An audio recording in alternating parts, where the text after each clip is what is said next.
সম্মানিত দর্শক, দাঁড়িয়ে আছি বাগেরহাটের রামপালের বর্ষাপুরে।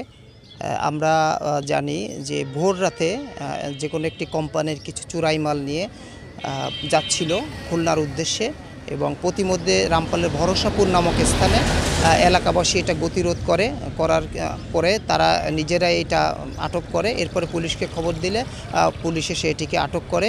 তো আমি যদি দেখাই যে সেই ভোর রাত থেকে এই যে চোরাই মাল ভরা যে 9টি ট্রাক, সেই ট্রাকগুলো কিন্তু এখানে আটক রয়েছে। আমি কথা বলেছি বাগেরহাটের পুলিশ সুপার মোহাম্মদ তৌহিদুল আরিফের সঙ্গে।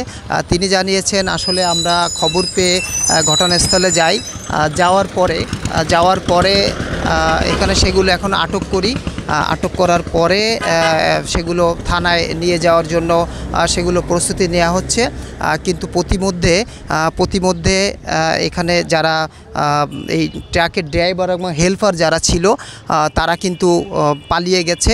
তো এখন ট্রাকগুলো আসলে নেওয়া একটু কঠিন এবং কষ্টসাধ্য ব্যাপার হয়ে দাঁড়িয়েছে।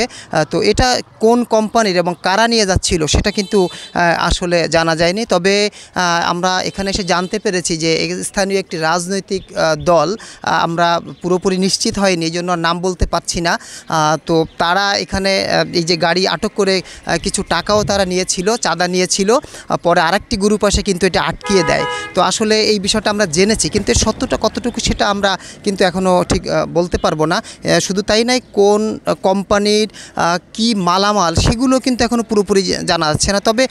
তবে যতদূর জেনেছি একটি নামিদামি কোম্পানির বেশ কয়েক কোটি টাকার মালামাল কিন্তু এখানে হবে। এবং শুধু তাই নয়, এর আগেও কিন্তু এভাবে এই কোম্পানির আরও কিছু চোরাই মাল এখান থেকে গিয়েছে এবং সেখানে কিছু চাঁদাও নেওয়া হয়েছে, আমরা খোঁজখবর নিয়ে জানতে পেরেছি।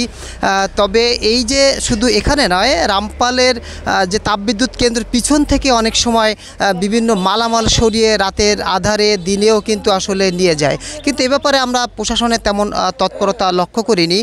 পিছনে যে গাড়িগুলো দেখালাম সেখানে 6টি গাড়ি রয়েছে, আর এখন এখানে যে ট্রাকগুলো দেখা যাচ্ছে এর ভিতরে কিন্তু আসলে এই যে চোরাই মালামালগুলো সেগুলো কিন্তু আসলে ভিতরে এখানে প্যাকিং করে রাখা হয়েছে।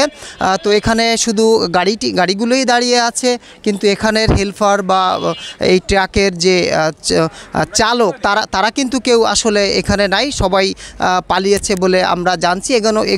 এই কারণে কিন্তু একটি বিড়ম্বনা রয়েছে যে গাড়িগুলো আসলে কিভাবে এখান থেকে পুলিশ তাদের নিরাপদ হেফাজতে নিয়ে যাবে।